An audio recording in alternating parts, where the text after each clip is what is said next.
Guys, here we go back with another episode of Break It Down with the Grinder. Got your boy here, the Grinder and Sky King BJJ. We're gonna break down the UFC pay-per-view this weekend.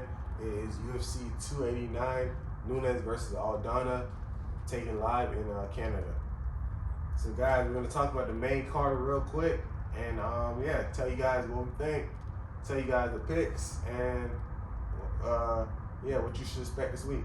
So first fight, guys, we have on the card is Eric Anders versus Marc-Andre Barluz. Current odds here is Eric Anders plus 115 underdog, Marc-Andre minus 135 favorite. I think I've seen Marc-Andre fight a few times. I'm sure I did. I definitely seen Eric Anders fight a few times. What do you think about these two guys? I'm excited to see Eric Anders get back in. He showed a lot of improvement his last time out. He looked really good actually his last time out. So, hearing the odds, man, I kind of feel like it's probably a good one to keep your eye on. You got a guy in Eric Anders who you could probably get some more money from. Honestly, like a dog or pass kind of situation. Because again, like you said, I've seen maybe the other guy. Like I recognize his name, but I can't. Think of anything crazy off the top of my head I've seen him do. But Eric Anders, physical, powerful. We know Eric Anders is gonna come out here and put on a show. So I'm leaning towards actually the underdog in that fight. You have Eric Anders as an underdog.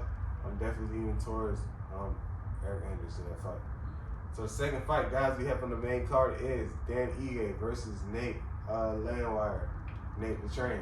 This should be a good fight, guys. This is at featherweight. Current odds for this fight, let's see. They have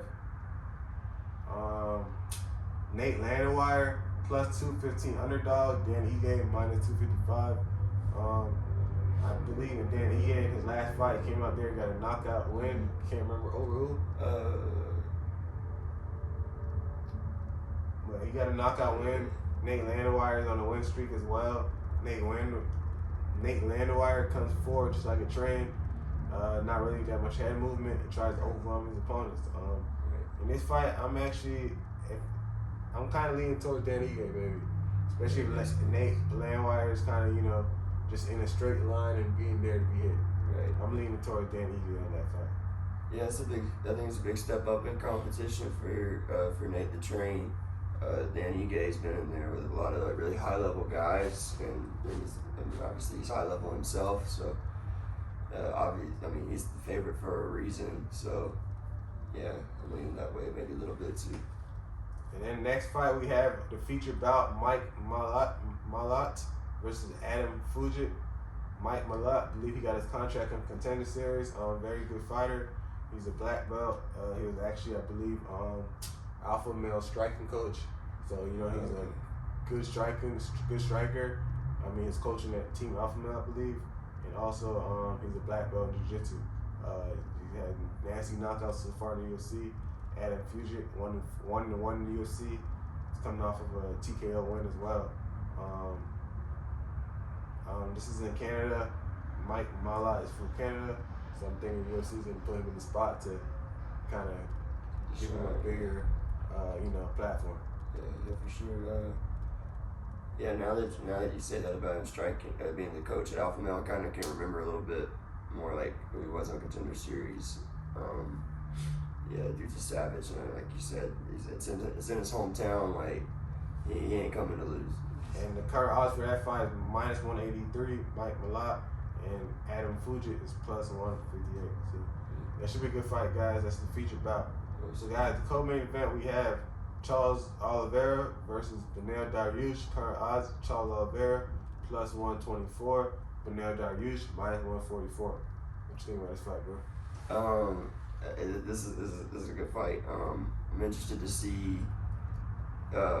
BENEIL DARIUSH said in his interview, and it's kind of the case with Islam, the last fight, and you said it a lot on the mats. Dudes that aren't afraid of Charles grappling when they have him hurt and they follow up, they can, that's when they can look to put him away. I'm interested to see though if BENEIL DARIUSH can hurt Charles Oliveira like some of these other guys have, because I mean, obviously he's got the meme where the knockout on Jakar close that the commentary team like freaking out, but he's not the caliber striker I think of like a Justin Gaethje or Dustin Poirier or some of these other dudes Charles has fought, and I mean Charles is just a finisher everywhere. And, you know, I think this fight's gonna be a banger. I think. Yeah, it should be interesting. I just don't know. The thing with Charles sometimes is he has to go through the fire a lot. And against someone, again, like you said, that's not going to be afraid to follow up, he's not going to have time to recover, really.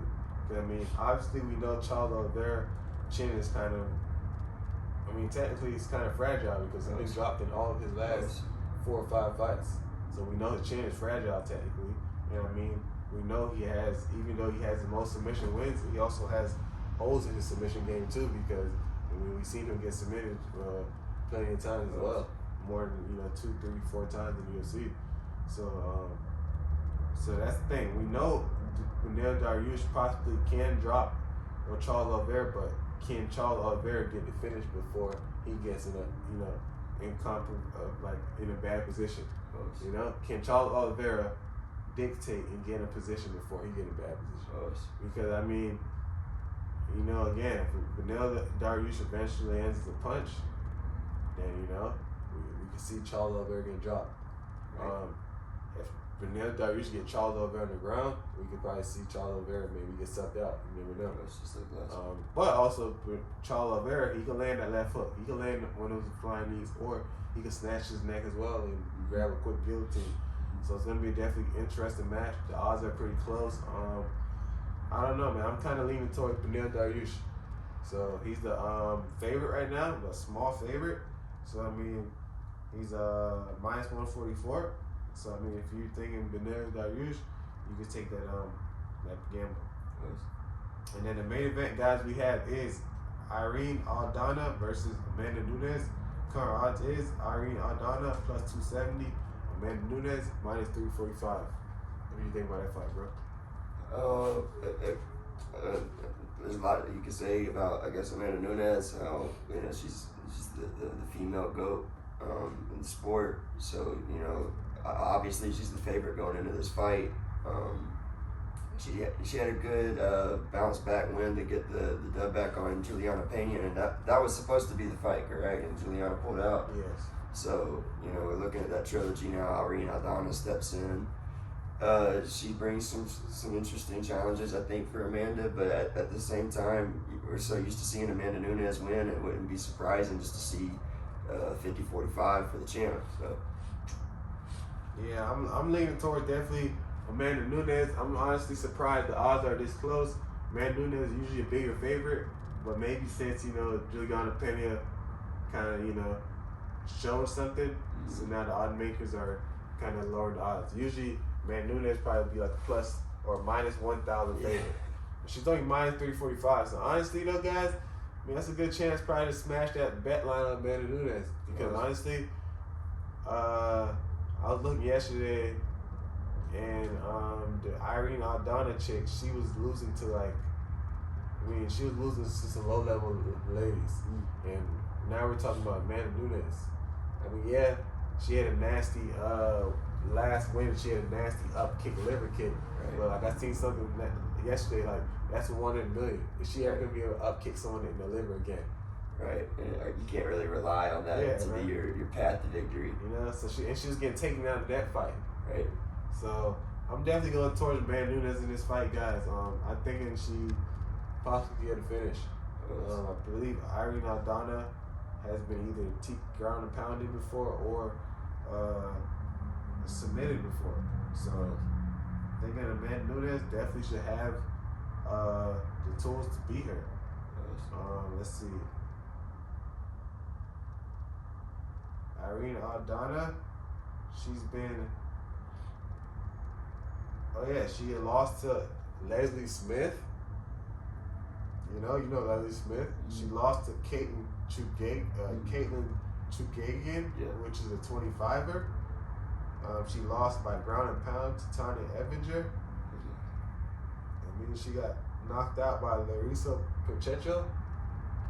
So she has, she's been finished plenty of times. So Yeah, I'm definitely gonna say smash that odds on Amanda Nunes. Definitely, guys. So, guys, that's the main card for this weekend, guys. Make sure you check it out. UFC 289, Nunes versus Irene Aldana, guys. Put in the comment section who do you think is gonna win, guys, this weekend.